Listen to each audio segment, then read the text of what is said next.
मया कृष्णेन निहताः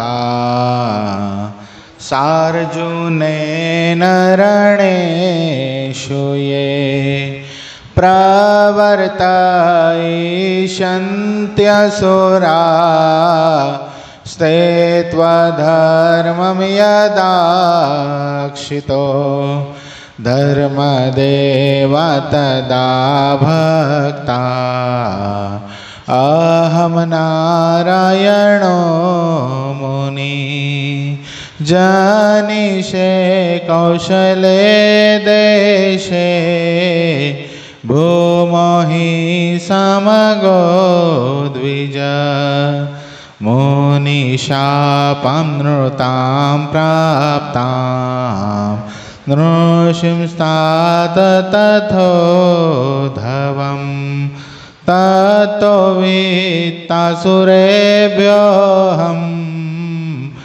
सद्धर्मं स्थापयन्नज सद्धर्मं स्थापयन्नज। ओम अवतारिणे श्री स्वामीनारायणाय नमो नमः। श्री हरिकृष्णाय श्री घनश्यामाय श्री सहजानंद स्वामीने नमो नमः। આપણા મંદિરમાં પ્રગટ બિરાજી આપણને સૌ કોઈને પોતાના દર્શનનો અખંડ સુખ આપતા એવા આપણા સૌ કોઈના ઈષ્ટદેવ પ્રાણ પ્યારા મહાશ્રેવ મૂર્તિ સંકલ્પ સિદ્ધ શ્રી સ્વામિનારાયણ ભગવાન આપણા ઉપર જેમની અપાર કરુણા રહેલી છે એવા આપણા સૌ કોઈના ગુરુશ્રી પ્રાતસ્મરણીય પરમ વંદનીય મહામુક્તરાજ પરમ પૂજ્યપાદ સદગુરુ સ્વામી નિત્ય સ્વરૂપદાસજી સ્વામી, આપણા મંદિરના મહંત સ્વામી પૂજ્યપાદ હરિચરણદાસજી સ્વામી, આપણા મંદિરના કોઠારી પૂજ્ય પાર્ષદવર્ય હરેશ ભગત, પૂજ્ય પરમસુખ સ્વામી, પૂજ્ય રામાનુજ સ્વામી, પૂજ્ય શાંત સ્વરૂપ સ્વામી, પૂજ્ય દિવ્ય સ્વામી, પૂજ્ય ધર્મજીવન સ્વામી, પૂજ્ય વિદેહી ભગત, પૂજ્ય સંજય ભગત આદિ તમામ સંતો પાર્ષદોના શ્રી ચરણોમાં માનસિક સાષ્ટાંગ દંડવત પ્રણામની સાથે વાલા વાલા બધા જ ભક્તો હૃદયપૂર્વક જય સ્વામિનારાયણ. વચનામૃત લોયાનું 9મું આવ્યા. સંવંત 1877ના માગશર સુધી છઠને દિવસ શ્રીજી મહારાજ ગામ શ્રી લોયા મધ્યે સુરા ભક્તના દરબારમાં બિરાજમાન હતા અને ધોળી છીટની ડગલી પહેરી હતી અને ધોળો સુરવાડ પહેર્યો હતો તથા ધોળો ફેટો મસ્તક ઉપર બાંધ્યો હતો ને પોતાના મુખારવિંદની આગળ પરમહંસ તથા દેશ દેશના હરિભક્તની સભા ભરાઈને બેઠી હતી. પછી શ્રીજી મહારાજ બોલ્યા, જે સર્વે પરમહંસ પરસ્પર પ્રશ્ન ઉત્તર કરો.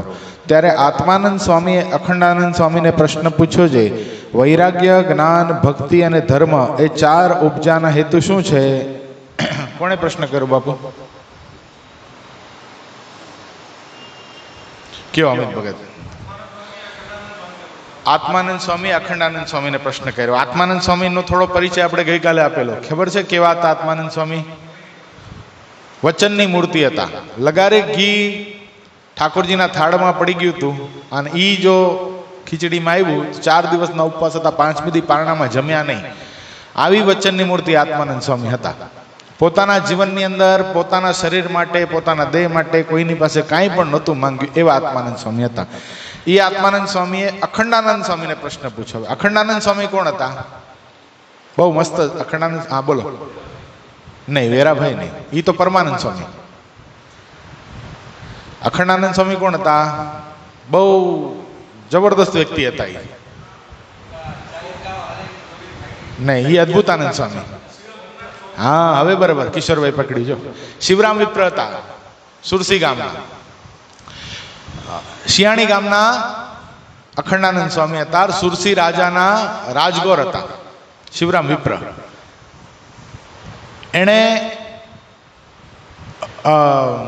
એણે છે ને એવું કીધું કે આ ઘોર કડીકાળની અંદર ભગવાનનું અવતાર થઈ ન શકે અને સ્વામિનારાયણની પાખંડ છે. એટલે સુરસી રાજા એને કીધું કે તમે છે ને મારા રાજગુરુ છો, આ પાખંડ તમે જતું પાડો, તમે બહુ મોટા વિદ્વાન છો, તમે સ્વામિનારાયણ પાસે જાઓ અને સ્વામિનારાયણને હરાવીને પાછા આવો. આ અખંડાનંદ સ્વામી એટલે શિવરામ વિપ્ર પૂર્વાશ્રમમાં એ મહારાજને હરાવવા માટે નીકળ્યા. પણ શિયાણી ગામની બાજુમાંથી જ્યાં નીકળ્યા ને ત્યાં સગ્રામ ભગત મળ્યા. સગ્રામ ભગત નદીમાંથી પાણી ભરતા હતા, પાણી પીવા માટે. તે ગાળીને પાણી પીધું ભગવાનને ધરાવીને. આ દ્રશ્ય જ્યાં અખંડાનંદ સ્વામી જોયું ને કે આહા, આ ઉપેક્ષિત જ્ઞાતિ વાલ્મીકી પરિવાર કહેવાય. આને તો મળદા ઉપાડવાના હોય અને માટી ખાવાની હોય. માટી એટલે માંસ ભક્ષણ કરવાનું હોય. એના બદલે આ ગાડીને પાણી પીવે. આ દરવાજો કદાચ બહાર ખોલવાનો પ્રયત્ન કરી લાગે છે.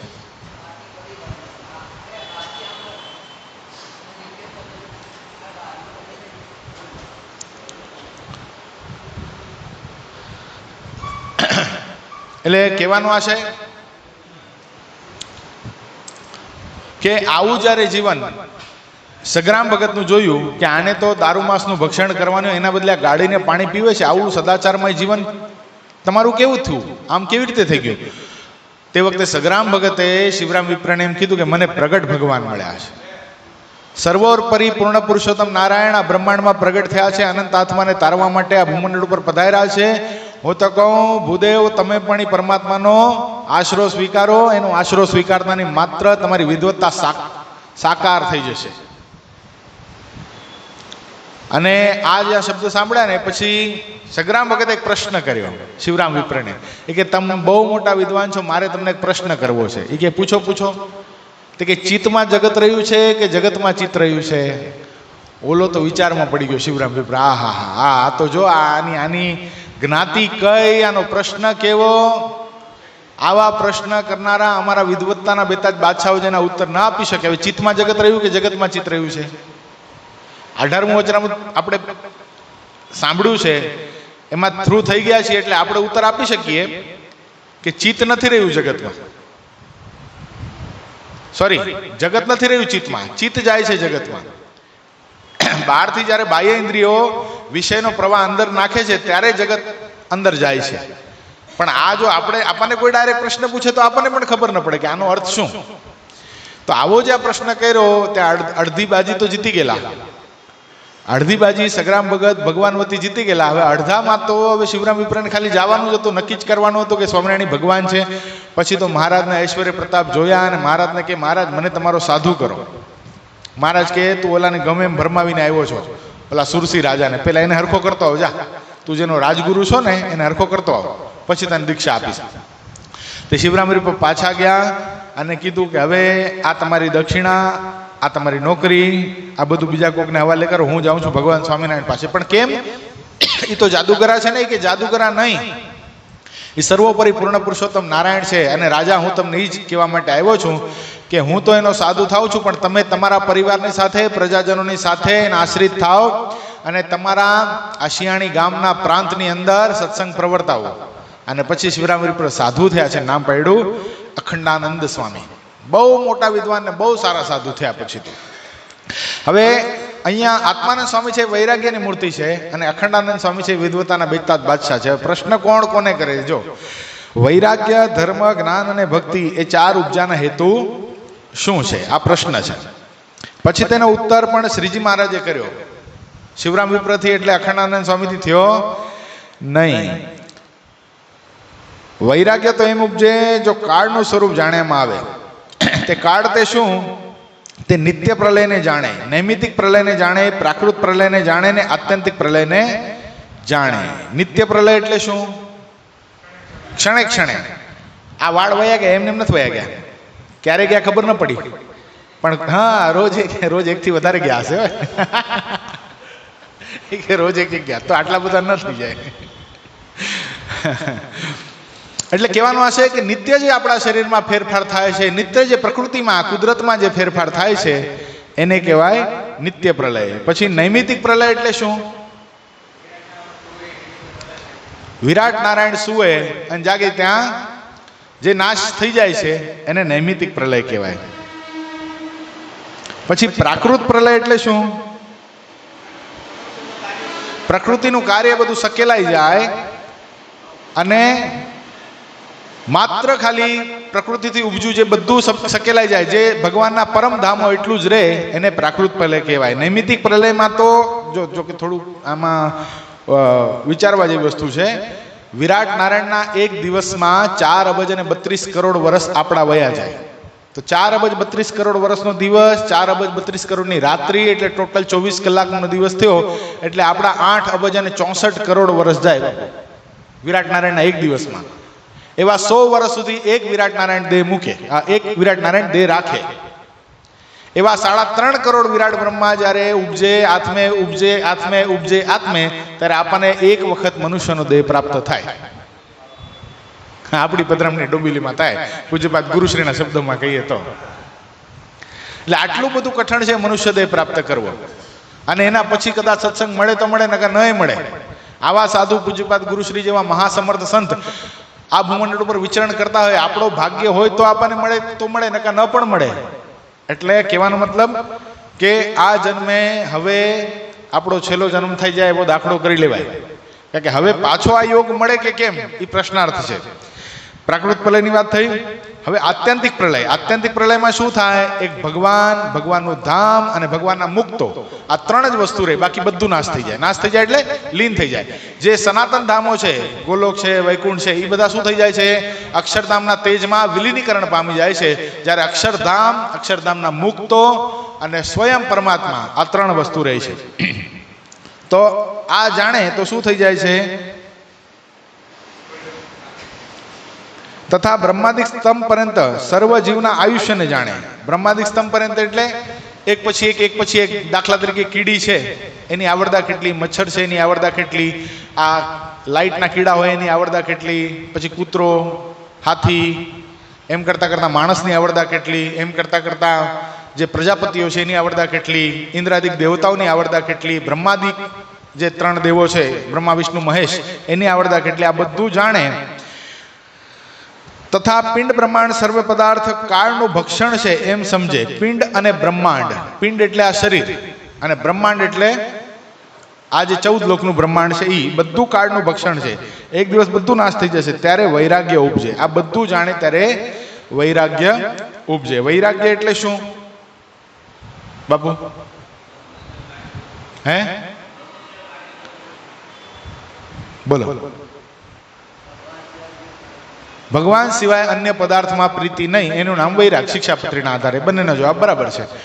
એટલે આ જે વૈરાગ્ય છે એ આપણને શું સમજાવે છે? કે હવે આપણને ભગવાનમાં જ પ્રેમ કરવાનો થાય છે. પિંડ બ્રહ્માંડ સુધી બધું જ ખોટું, તો ક્યાં પ્રીતિ કરવાની?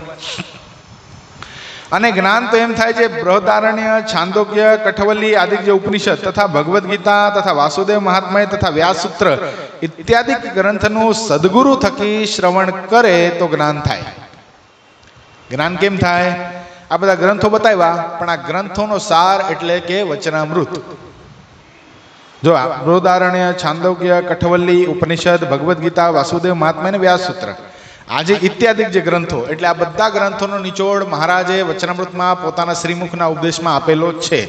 પણ વચનામૃત જો ઘણાને ખબર છે હોબી હોય વાંચવાની, ઘણા કેમ ભગવદ્ ગીતા વાંચેલી છે, સત્સંગી જીવન વાંચેલું છે, હરલામૃત વાંચેલું છે, વચનામૃત વાંચેલું છે, પણ એમ વાંચવાની વાત નથી. અહીંયા મહારાજ બતાવે, જો બહુ સરસ વાત બતાવે. ઇત્યાદિ ગ્રંથનું સદગુરુ થકી શ્રવણ કરે. કેવી રીતે શ્રવણ કરે? સદગુરુ થકી. અહીંયા સાધુએ નથી કીધું, ગુરુએ નથી કીધું, પણ સદગુરુ કીધું છે. જે ભગવાન સ્વામિનારાયણે બહુ સરસ વાત બતાવી કે જીવાત્મા જ્યારે સત્સંગમાં આવે છે અને વક્તા જે સદગુરુ એને જેવા પ્રાપ્ત થાય છે ને, અને એ વખતે આ જીવાત્માની જ્યાં મુમુક્ષુની જેવી શ્રદ્ધા હોય અને સદગુરુ એને જેવી કથા કરીને સંભળાવે એવું એનું અંગ સત્સંગમાં પ્રધાન થઈ જાય છે. તો આપણને તો એવા સદગુરુ પ્રાપ્ત થયા જે આવતા વેત આપણને એટલા બધા પાવરફુલ શબ્દો પડ્યા છે ભગવાનની ઉપાસનાના, ભગવાનની આજ્ઞાના, જેથી કરીને આપણા જીવનની અંદર જે ધર્મ જ્ઞાન વૈરાગ્ય ભક્તિ છે ને એ સહેજે ઉપજે, એવા આપણને પ્રાપ્ત થયા છે. તો જ્ઞાન ઉપજે અને ધર્મ તો એમ ઉપજે છે. યાજ્ઞવલ્ક્ય ઋષિની સ્મૃતિ, મનુસ્મૃતિ, પરાશર સ્મૃતિ, શંખલિખિત સ્મૃતિ ઇત્યાદિ સ્મૃતિનું શ્રવણ કરે. યાજ્ઞવલ્ક્ય ઋષિની સ્મૃતિ અમારું ધર્મશાસ્ત્ર છે, મહારાજે બતાવ્યું છે શિક્ષાપત્રીમાં, પણ એનો સાર મહારાજે કાઢીને શિક્ષાપત્રીમાં આપી દીધો છે. ધર્મ કેનું નામ છે? ધર્મ કોને કહેવાય? શિક્ષાપત્રીના આધારે કયો યોગેશ ભગત? શ્રુતિ સ્મૃતિએ પ્રતિપાદન કરેલો છે સદાચાર, એને ધર્મ જાણવો. અહીંયા સદાચાર શબ્દ આવ્યો. શ્રુતિ અને સ્મૃતિ એટલે વેદોએ પ્રતિપાદિત કરેલો સદાચાર. પણ હવે એવું થાય કે વેદો વખતે જે કાળ હતો એ અત્યારે તો નથી. એટલે અત્યારે જે આપણા માટે તો શિક્ષાપત્રીની આજ્ઞા છે, ભગવાન સ્વામિનારાયણની આજ્ઞા છે ને આપણા સદગુરુ જે આજ્ઞા કરે એ પ્રમાણે આપણે રહીએ, એ શું છે? આપણા માટે ધર્મ છે. તો ધર્મ ઉપજે ને તેમાં નિષ્ઠા આવે. અને ભક્તિ તો એમ ઉપજે છે ભગવાનની જે વિભૂતિઓ છે તેને જાણે. તે કેમ જાણે? તો ખંડ ખંડ પ્રત્યે ભગવાનની મૂર્તિઓ રહી છે તેનું શ્રવણ કરે, તથા ભગવાનના ગોલોક, વૈકુંઠ, બ્રહ્મપુર, શ્વેતદીપ આદિ જે ધામ છે તેને સાંભળે. ખંડ ખંડ પ્રત્યે ભગવાનની મૂર્તિ રહી છે એ કઈ? અનિરુદ્ધ, પ્રદ્યુમ્ન, આ જે ભગવાનની મૂર્તિઓ છે ને એ ભગવાનની મૂર્તિ શા માટે? એ ભગવાનના અવતારો છે, એ આ બ્રહ્માંડનું રક્ષણ કરવા માટે છે. એટલે આ ખંડ ખંડ પ્રત્યે છે. દાખલા તરીકે ઈલાવર્ત ખંડ છે, બરાબર, છેલ્લું ખગોળ ભૂગોળનું વચનામૃત ખોલીએ ને તેમાં બતાવવામાં આવશે. ઈલાવર્ત ખંડ છે એમાં મુખ્ય દેવ રામચંદ્ર ભગવાન છે અને મુખ્ય જે દાસત્વ ભક્ત છે એ હનુમાનજી છે અને એનો રાજા છે અંગદ છે. ખ્યાલ આવ્યો? એટલે એ અત્યારે પ્રાંત કયો થાય? ઇંગ્લેન્ડ થાય.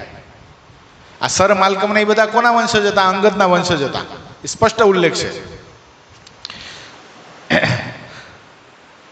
તેને સાંભળીને જગતની ઉત્પત્તિ, સ્થિતિને, પ્રલય અને જે ભગવાનની લીલા તેને મહાત્મય સહિત સાંભળે, તથા રામકૃષ્ણાદિક જે ભગવાનના અવતાર તેની જે કથાઓ તેને હેતે સહિત સાંભળે તો ભગવાનને વિશે ભક્તિ ઉપજે. ભગવાનના જે દિવ્ય ચરિત્ર છે એનું શ્રવણ કરે, ભગવાનની લીલા તેને મહાત્મય સહિત સાંભળે, તથા રામકૃષ્ણાદિક જે ભગવાનના અવતાર તેની કથાઓ તેને હેતે સહિત સાંભળે. કેવી રીતે સાંભળવાની છે? પરમાત્માની કથા જ્યારે સાંભળવા આપણે બેસીએ ત્યારે અતિ પ્રેમથી સાંભળવાની કે આ ભગવાને મારા માટે લીલા કરી છે. બહુ સરસ એક પ્રસંગ તમને કહું. સાળંગપુરમાં અમરા ખાચર થયા, બહુ સારા હરિભગત. હવે ઘટના એવી ઘટેલી, મહારાજ વાઘા ખાચરના દરબારમાં બિરાજમાન હતા.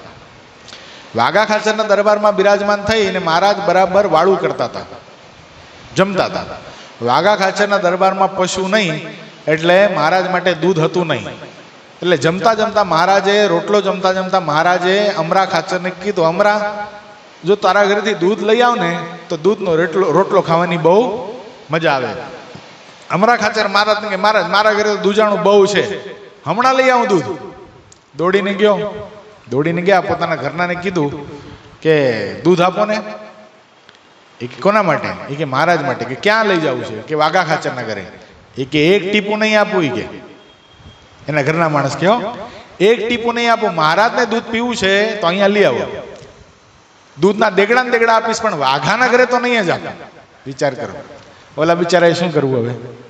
બાપુ દરબાર મૂછે લીંબુ લટકતા હતા પણ ઘરે કાંઈ આયલું નહીં.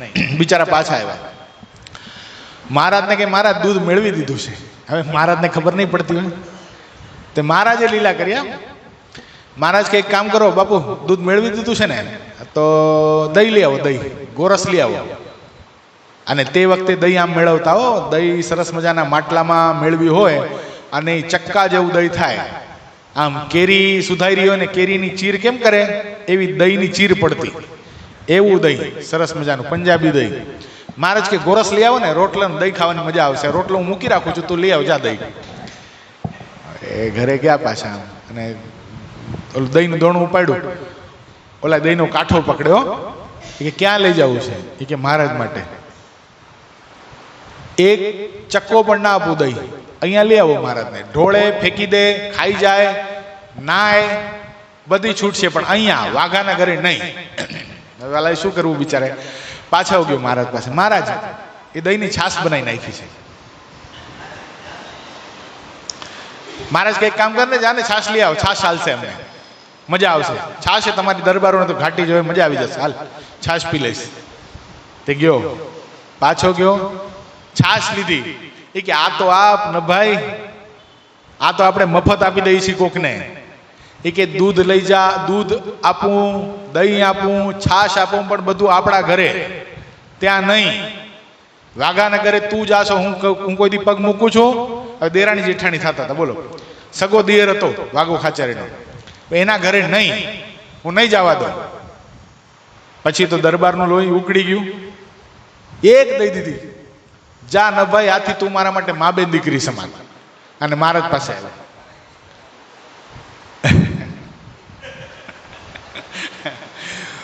મહારાજને કે મહારાજ છાશે નથી, હવે હું છું, મને રાખો. હવે તો મા બેન દીકરી કરીને આવ્યો છું. મહારાજ કે મારે એ જ કરાવવું હતું.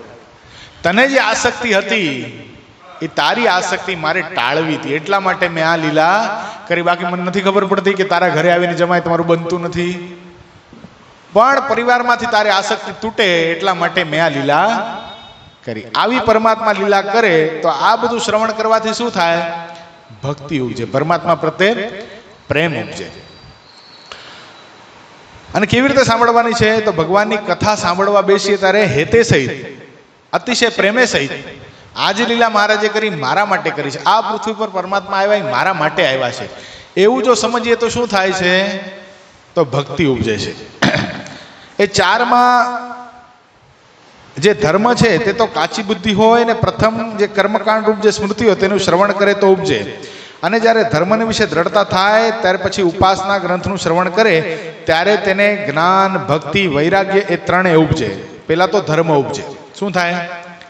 શરૂઆતમાં જો આપણે સત્સંગમાં આવશું તો સૌ પ્રથમ પ્રારંભ ક્યાંથી કરવાનું થશે? ધર્મથી થશે. પહેલી જ વસ્તુ જ્યારે કંઠી બાંધવામાં આવે ત્યારે આપણને શું કહેવામાં આવે? ભાઈ કાંદા લસણ છોડી દો. તો એ શેનો ભાગ છે? ધર્મનો ભાગ છે. પછી ધીરે ધીરે કરતા કહેશે કે હવે દિશાઈ જઈને નાતા થાવ, એટલે એ ધર્મનો ભાગ છે. પછી ધીરે ધીરે વાત બતાવશે કે બહારનું ખાવાનું મૂકો, એ ધર્મનો ભાગ છે. ધીરે ધીરે બધું ધર્મનું પ્રતિપાદન કરતા કરતા જ્યારે ધર્મ દ્રઢ થાય હૈયામાં, ત્યારે શું થાય છે? પછી ઉપાસના ગ્રંથનું શ્રવણ કરે. હવે ઉપાસના ગ્રંથ એટલે શું? ઉપાસના ગ્રંથનું શ્રવણ કરે ત્યારે એને જ્ઞાન, ભક્તિ ને વૈરાગ્ય એ ત્રણેય ઉપજે છે. ઉપાસના ગ્રંથ એટલે પરમાત્માના સાકાર ચરિત્ર લખેલા હોય. અહીંયા ઉપાસના એટલે આપણા માટે ઉપાસના, તો આપણા માટે તો સર્વોપરી ઉપાસના. પણ ઉપાસનાનો અર્થ મૂળ શું થાય? કે પરમાત્મા સદાયને માટે સાકાર છે, અને જે તત્વ સાકાર હોય એની જ ભક્તિ થાય. નિરાકારને વાગા કેમ ધરાવા? નિરાકારને ભેટવું કેમ? નિરાકારની સાથે વાત કેમ કરવી? તેજને હારે વાત કરાય. એટલે આ સાકાર અહીંયા વાત બતાવી પરમાત્માના ઉપાસના ગ્રંથનું શ્રવણ કરે એટલે આપણી ઉપાસના સાકાર ઉપાસના છે. સાથે સાથે કોમ્પ્લિમેન્ટરીની અંદર આપણને મળેલા જે પરમાત્મા છે એ સર્વોપરી ભગવાન છે. એટલે ઉપાસના ગ્રંથનું શ્રવણ કરે. હવે શ્રવણ આવ્યું છે, વાંચે નહીં, શ્રવણ કરે. તો ઉપાસના ગ્રંથનું શ્રવણ પાછું સદગુરુ થકી કરે. તો આવા સદગુરુ જ્યારે જેને હૈયામાં સર્વોપરી ઉપાસના હોય એના થકી શ્રવણ કરે તો સર્વોપરી ઉપાસના પ્રગટ થાય. જો આપણે ગુરુશ્રી માટે ઘણી વખત કહીએ છીએ કે ભગવાન અક્ષરધામમાંથી ગુરુને મોકલ્યા છે. તમે સદગુરુ નિત્યાનંદ સ્વામીનું ચરિત્ર જોવો ને તો ગુરુશ્રીના ચરિત્રની સાથે હાબેહૂબ મળતું આવે. સત્સંગી જીવન ગ્રંથ લખવાનો જ્યારે પ્રારંભ થયો, આ ગુણાદિતાનંદ સ્વામીની વાતની અંદર આ ઉલ્લેખ છે. સત્સંગી જીવન ગ્રંથનો લખવાનો જ્યારે પ્રારંભ થયો, શતાનંદ સ્વામીએ મહારાજને કીધું મને તમારા ચરિત્રથી સબર ગ્રંથ લખવાની આજ્ઞા કરો. અને શતાનંદ સ્વામીએ ગઢપુરમાં મહારાજની અક્ષરોડીની બરાબર સામે, અત્યારે માણકી ભવનની નીચે જે છત્રી છે ત્યાં બેસીને સત્સંગી જીવન લખવાનો આરંભ કર્યો.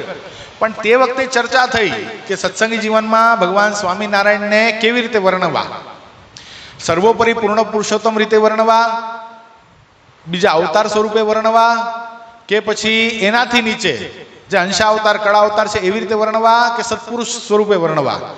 ત્યારે મહારાજ કે મને સર્વોપરી રીતે વર્ણવશો તો અઘરું પડશે, બધા લોકો સ્વીકારશે નહીં, ઉપદ્રવ જાજો થશે. કારણ કે આ ધર્મ ગ્રંથ છે, આપણે દુનિયાની સામે મૂકવાનો છે આ ગ્રંથ. સમજો, હવે આ બહુ રહસ્યની વસ્તુ છે. આ દુનિયાની સામે મૂકવાનો છે આ ગ્રંથ. તો તમે સર્વોપરી રીતે વર્ણવશો તો કાં તો તમને વેદથી વિરુદ્ધ કહેશે, કાં તો તમને વિમુખ કહેશે, કાં એમ કહેશે કે 200 વર્ષનો સંપ્રદાય છે, આ મોટી મોટી વાત. અને કહે છે ને ઘણા તમારા ભગવાન કેવી રીતે મોટા, આ કહે છે. એટલે મહારાજને આ વાત ખબર હતી, ખ્યાલ હતો કે આવું થશે ભવિષ્યમાં. એટલે મહારાજે આજ્ઞા કરી કે મને રામકૃષ્ણ આદિક અવતાર જેવા આમાં વર્ણવો. હવે એ વખતે નિત્યાનંદ સ્વામી ગામડા ફરવા ગયા. સત્સંગી જીવન પ્રારંભ થઈ ગયો. દીનાનાથ ભટ્ટ, શતાનંદ સ્વામી, પ્રાગજી પુરાણી, શતાનંદ સ્વામી લખતા જાય અને પાછા એ ગ્રંથ કઈ એક ન બનાવવાના હોય, એની કોપી ઉતારવાની હોય ને, તો બીજા કોપી ઉતારવા લાગે. હવે આ ખબર, આ સમાચાર નિત્યાનંદ સ્વામીને મળ્યા કે સત્સંગી જીવન અંદર ભગવાન સ્વામિનારાયણનું વર્ણન બીજા અવતાર જેવું થાય છે. સ્વામીએ બધા શાસ્ત્ર બાસ્ત્ર ઉપાડી લીધા. તમારામાં ત્રેવડ કેમ થઈ? તમને શરમ નથી આવતી બધાને? આ કઈ રીતે તમે લખી શકો? મહારાજ સભા થઈ, મહારાજને કે બધા સંતો કહેવા લાગ્યા નિત્યાનંદ સ્વામી વિરોધ કરે છે. નિત્યાનંદ સ્વામીને મહારાજ કે સ્વામી તમે અમારો વિરોધ કરો છો? મહારાજ નહીં, તમારો વિરોધ નથી કરતો, પણ મેં તમારા ઐશ્વર્ય પ્રતાપને જોયા છે. કે દિવસ બીજા અવતારો સમાધિ કરાવી તો કયો? આ રામ ઉપાસી દેખે રામ રૂપે, કૃષ્ણ ઉપાસી દેવ કે કૃષ્ણ રૂપે. આ માતાજીના ઉપાસકો, અરે મુસલમાનના ઉપાસકો પૈગંબર રૂપે સ્વરૂપે દર્શન કરે છે. અરે નાસ્તિક જે જૈન છે એને તમે તીર્થંકર રૂપે દર્શન આપો છો. આવી બીજા અવતારે કોઈ દી લીલા કરી નથી, અને જાયણામાં પણ આવી નથી, ને અનુભવમાં પણ આ વાત નથી. માટે હું તો નહીં જ લખવા દઉં. મહારાજ કે આ નિત્યાનંદ સ્વામી અમે સામે પડ્યા છે, આને વિમુખ કરો. અને સુરાખાચર છે કોઈ હાજર, અને જંગલમાં મુકતા હો, ગોર જંગલમાં. આને જંગલી પ્રાણીઓ ચીરીને ખાઈ જાય, અને હાડકું પણ મળે નહીં ને ત્યાં એને મૂકી આવો. સુરાખાચર બહાર આવ્યા, મહારાજ એ તો બધું અમે કરવામાં એક્સપર્ટ, ક્યાં લઈ જવા છે કહી દો. મારા પછાયતાઓ બહુ હોશિયાર છે. એવા ગોર જંગલમાં સ્વામીને મૂકી આવશે ને કે સ્વામીનો અતોપતો પણ નહીં મળે. એટલે બરાબર સુરાખાચર આવા સમય બહુ કામ લાગે. એટલે સુરાખાચરે શું કર્યું? ખબર હતી કે આ વાતાવરણ અત્યારે બહુ હીટેડ છે, ગરમ થઈ ગયું છે, કોઈ કોઈને નમી દેવા માટે તૈયાર નથી. કારણ કે મહારાજે બધાને કીધું અમારી બાજુ કોણ છે અને નિત્યાનંદ સ્વામી બાજુ કોણ છે. પેલા મુક્તાનંદ સ્વામીને પૂછ્યું, મુક્તાનંદ સ્વામી તમે કોની બાજુ? મહારાજને કે મારા શરીર તમારી બાજુ છે, જીવ નિત્યાનંદ સ્વામી બાજુ છે, કે અમારે દેહનું જ કામ છે, આવતા રહ્યો આ બાજુ. એમ કરતા કરતા કોઈ ન રહ્યું, એકલા નિત્યાનંદ સ્વામી લડ્યા. હવે આ દ્રશ્ય સુરાખાચરે જોયું કે અત્યારે મહારાજે જીદે ચડ્યા છે ને નિત્યાનંદ સ્વામી નમતું મૂકવા તૈયાર નથી. અત્યારે આ વાતાવરણને ઠંડુ કરી નખાય. એટલે નિત્યાનંદ સ્વામીને લઈ અને એક સરસ મજાના ઓરડાની અંદર ભગવાનની મૂર્તિ આપી, માળા આપી, આસન બિછાવી, અને નિત્યાનંદ સ્વામી કે સ્વામી તમે અહીંયા ભજન કરો, આ તમારા માટે પાણીની વ્યવસ્થા, અને આ તમારા માટે સીધું અહીંયા તમે રાંધીને જમી લેજો, ઠાકોરજીને થાળ ધરાવીને. 2-3 દિવસ લાગશે હવે બાપને ઠંડા થતા. થોડોક સમય થયો એટલે મહારાજે પછી પાછી સભા કરી. સભા કરી એમાં કોઈ બોલે કે ચાલે, એકદમ સુંકારો, ટાચણી પડે તો અવાજ ના આવે એવું પિન ડ્રોપ સાયલેન્સ.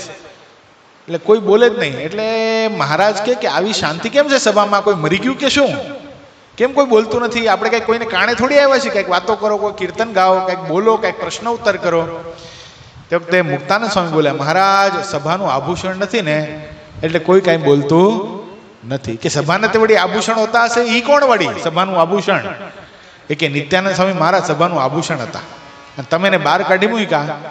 કોઈને ગમતું નથી. ભલે અમે ન છૂટકે તમે અમારા ઈષ્ટદેવ છો એટલે તમારા પક્ષમાં ભળ્યા, બાકી કોઈને ગમતું નથી. પછી મહારાજે પાછી ઊંધી લીલા ચાલુ કરી. હવે નિત્યાનંદ સ્વામીને લઈ આવો. જ્યાં સુધી નિત્યાનંદ સ્વામી નહીં આવે ત્યાં સુધી અમારે અંજળ લેવાનું નથી.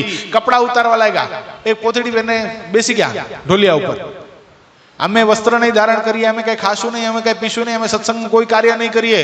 જ્યાં સુધી નિત્યાનંદ સ્વામી નહીં આવે અમે રડી રડીને મરી જશું, જુરી જુરીને મરી જશું. નિત્યાનંદ સ્વામી તો અમારો પ્રાણ હતો. એ જેવું અમને સમજતા હતા એવું તમે કોઈ ન સમજી શક્યા. અરે અમે એને જંગલમાં મોકલી ગયા ત્યારે તમને કોઈને એ વિચાર ન થયો અને જંગલી પ્રાણી ખાઈ જશે. અરે તમે અમને કોઈએ રોક્યા કેમ નહીં? મહારાજ આવી લીલા શરૂ કરી.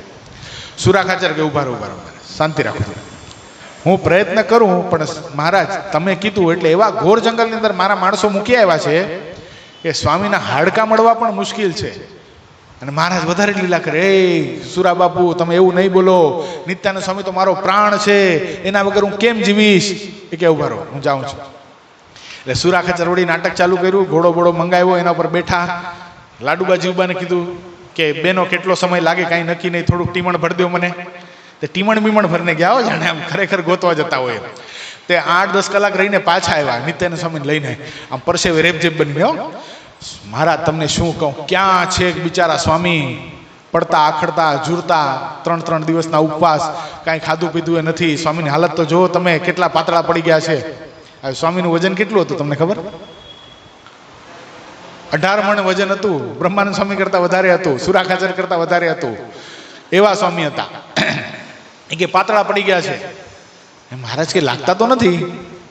આવો આવો નિત્યાનંદ સ્વામી, તમારા વગર અમને તો ખાવું ભાવતું નતું. મહારાજ 7 વાર નિત્યાનંદ સ્વામીને ભેટ્યા છે કે નિશ્ચય હોય તો આવો, અમારા પાયડા પણ ન પડે.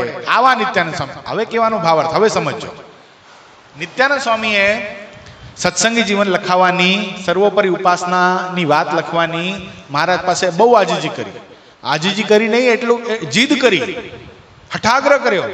પછી મહારાજે સમજાવ્યા, સ્વામી તમે વાત સમજો, મને તમે જેવા સમજો છો એવા ને એવા જો તમે જગતમાં મૂકશો તો કોઈ એને એક્સેપ્ટ નહીં કરે. અને તમે સમજો, આપણે આવા મંદિર નિર્માણ કર્યા, હવે સમજવા જેવી વસ્તુ છો, આપણા બધાને સમજવા જેવી વસ્તુ. આપણે જે મંદિરો નિર્માણ કર્યા એમાં મધ્યખંડની અંદર લક્ષ્મીનારાયણ દેવ, રાધાકૃષ્ણ દેવ આ બીજા અવતારો પધરાવ્યા, ગોપીનાથજી મહારાજ આ બીજા અવતારો પધરાવ્યાનું કારણ શું કે દુનિયાના લોકોને એવું લાગે કે આમાં આ મંદિરમાં બિરાજમાન અમારા ઈષ્ટ પણ છે, એટલે એ દર્શન કરવા માટે આવે. દર્શન કરવા જ્યારે એ વ્યક્તિ આવે ત્યારે આપણા મંદિર તો ખાલી દર્શન કરીને જતા રહે એવા તો નથી. અમે બહુ શક્તિશાળી સંતોની ફોજ તૈયાર કરી છે, તમારે જેવા સંતોની ફોજ તૈયાર કરી છે. તમારે જેવા સંતો એ મંદિરની અંદર બિરાજમાન હોય ને હોય એ જીવાત્મા ખાલી દર્શન કરવા માટે આવે, તમને પગે લાગવા માટે આવે તમે એનું કાંડું પકડી લેજો, સત્સંગ કરાવજો ને અમારી ઓળખાણ, અમારું સ્વરૂપ એના હૈયામાં ઘાલી દેજો, તમને કોણ ના પાડે છે. અને આ જ વસ્તુ સ્વામીએ પછી તો એગ્રી થયા, સત્સંગી જીવન લખાવા દીધું. પણ મહારાજે કીધું કે નિત્યાનંદ સ્વામી હજી તમને સંતોષ નથી થતો, જાઓ અમે તમને આશીર્વાદ આપીએ છીએ કે ભવિષ્યની અંદર એક એવા સત્પુરુષ, તમારા જેવા સત્પુરુષ પ્રગટ થશે જે સત્સંગી જીવનના માધ્યમથી અમને સર્વોપરી સાબિત કરી દેશે. અને સત્પુરુષ બીજા કોઈ નહીં, આપણા ગુરુ શ્રી પરમ પૂજ્ય નિત્ય સ્વરૂપ સ્વામી. સત્સંગી જીવનની કથા સૌથી વધારે કોઈએ કરી હોય તો પૂજ્યપાદ ગુરુશ્રીએ કરી. સ્વામિનારાયણ સંપ્રદાય સ્થપાણો ત્યાર પછી આજ સુધીનો ઇતિહાસ છે. આ વિચાર કરો, કડી જોઈન્ટ નથી થઈ જતી. આપણે એમ સીધા ન કહી શકીએ કે નિત્યાનંદ સ્વામી જ છે, પણ નિત્યાનંદ સ્વામી કરતા કમ પણ નથી. કારણ કે ગુરુશ્રીએ છે ને નિત્યાનંદ સ્વામીનું ઐશ્વર્ય બતાવ્યું, ગોપાળાનંદ સ્વામીનું ઐશ્વર્ય બતાવ્યું, ગુણાદિતાનંદ સ્વામીનું ઐશ્વર્ય પણ બતાવ્યું. એટલે ભગવાન ધારે એવા અક્ષરધામના મુક્તને બધાના ઐશ્વર્ય સહિત આ પૃથ્વી ઉપર મોકલી શકે છે, અને બીજા કોઈને આપણને ગુરુ મળ્યા છે એ છે. એટલે આપણે બહુ ભાગશાળી છીએ. અહીંયા વાત એ બહુ સરસ બતાવી કે ઉપાસના ગ્રંથનું શ્રવણ કરે. આ ગુરુ પૂનમની અંદર બહુ ધ્યાનથી આપણે એક વાત સાંભળી. આ ગુરુ પૂનમની અંદર એક વસ્તુ પર ગુરુશ્રીએ બહુ ભાર આપ્યો કે ભગવાન સ્વામિનારાયણ છે એ સર્વોપરી ભગવાન છે. અને આ વ્યાસપીઠ પર બેઠા પછી અમે સર્વોપરીપણાનું પ્રતિપાદન કર્યું છે. આ વ્યાસપીઠ પર બેઠા પછી તમારો મોક્ષ થાય એવી જ અમે હંમેશાને માટે વાત કરશું. એનો મતલબ શું થયો કે આપણને મળેલા જે સત્પુરુષ છે એ સર્વોપરી ઉપાસનાનું પ્રવર્તન કરવા માટે જ આ પૃથ્વી પર આવ્યા છે. જે ભગવાનનો હૃદયગત અભિપ્રાય છે એને પ્રસ્થાપિત કરવા માટે જ આ પૃથ્વી પર આવ્યા છે. અને આપણે બળભાગી છીએ કે આપણે એ જોખમાં આવી ગયા. ત્યારે તેને જ્ઞાન, ભક્તિ ને વૈરાગ્ય ત્રણે ઉપજે. એવી રીતે એ ચારે ઉપજાનો હેતુ છે. ઇતિ વચનામૃતમ લોયા પ્રકરણનું 9મું જે તે પૂર્ણ થયું. સહજાનંદ સ્વામી મહારાજની જય. શ્રીપતિમ શ્રીધરમ સર્વદેવીશ્વરમ ભક્તિધર માત્મજમ વાસુદેવમ હરે માધવમ કેશવમ કામદમ કારણમ સ્વામિનારાયણમ નીલકંઠમ ભજે. શ્રી સહજાનંદ સ્વામી મહારાજની જય. આખા માસના હિંડોળાના યજમાન, જો આજના હિંડોળા કેટલા મસ્ત, કેટલા સરસ છે. તમે વિચાર કરો, આ કલાકૃતિ છે. બે ઠેકાણાના મોર તમે જુઓ, એક સરખા છે ને કે આ બહુ કઠણ આર્ટ છે. એક બાજુનો મોર દોરી શકો એક સરખો, પણ બીજો બાજુનો હાબે દોરવો ને એ બહુ અઘરી કળા છે. એ સરસ મજાનો મોર દોર્યો છે ને એવું લાગે ખરેખર મોરલો છે. એટલે સરસ મજાના હિંડોળાના દર્શન આપણને સ્ત્રી ભક્તો કરાવે છે. સાથે આખા માસના હિંડોળાના યજમાન અમિતભાઈ મનસુખભાઈ લાખાણી, આશીષભાઈ રમેશભાઈ માનસેતા તથા નિશાંત ભગત તથા વિશાલ ભગત, ધર્મેન્દ્રભાઈ ઠક્કર એના તરફથી છે. એટલે ભક્તો આ હિંડોળા ઉત્સવ દરમિયાન હિંડોળાનો લાભ લઈ અને પોતાની સદલક્ષ્મીનો સદ વ્યય કરી શકશો.